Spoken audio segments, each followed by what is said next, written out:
পয়লা জানুয়ারি আমাদের সর্বভারতীয় তৃণমূল কংগ্রেসের 29তম প্রতিষ্ঠা দিবস। এই প্রতিষ্ঠা দিবসকে সুন্দর করে রাখবার জন্য আমরা এখানে দলীয় কার্যালয়ে আমাদের পতাকা উত্তোলন হলো এবং আমরা এখানে মহিলা তৃণমূল কংগ্রেসের উদ্যোগে প্রায় 250 মানুষের হাতে শীতবস্ত্র তুলে দেওয়া হবে এবং তারপর আবার মহিলা তৃণমূল কংগ্রেসের উদ্যোগে হাসপাতালে এবং এখানে যে হোমলেস পিপুলদের যে বাড়ি রয়েছে স্নেহের বন্ধন, সেখানে তাদেরকে একটু ফল মিষ্টি বিতরণ করা হবে।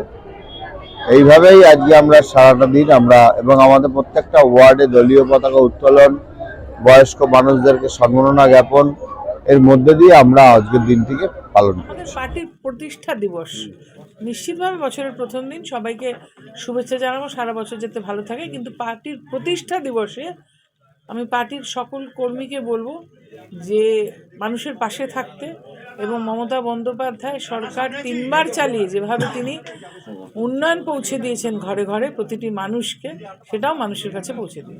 সেটা তো ধরুন এখন আমাকে জিজ্ঞেস করে কোনো লাভ নেই।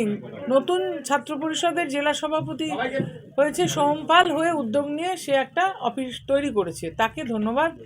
এবং ছাত্র সংগঠনকে ধন্যবাদ যে তারা খুব কাজ করছে, ভীষণভাবেই সক্রিয় হয়ে তারা আমাদের দলীয় কর্মসূচি এবং নেত্রী মমতা বন্দ্যোপাধ্যায়, আমাদের দলের সেনাপতি সাংসদ অভিষেক বন্দ্যোপাধ্যায়ের নির্দেশ মেনে কাজ করছে। সংগঠন আরও জোরালো হচ্ছে, তাদেরকে ধন্যবাদ। আগে কেন ছিল না, যিনি আগের সভাপতি ছিলেন তাকে জিজ্ঞেস করুন। ভারতীয় জনতা পার্টির চাল, যাতে তারা মনে করেছিল যে বাংলার যে নির্বাচন 2026-এ সেই নির্বাচনটাকে তারা কবজা করতে পারবে, কিন্তু বাংলাকে তারা চেনে না, বাঙালিকে চেনে না। বাঙালি আত্মমর্যাদা নিয়ে বেঁচে থাকে, তারা শহীদ হয়েছেন। সেই বাঙালিকে এইভাবে হেয় করা যায় না।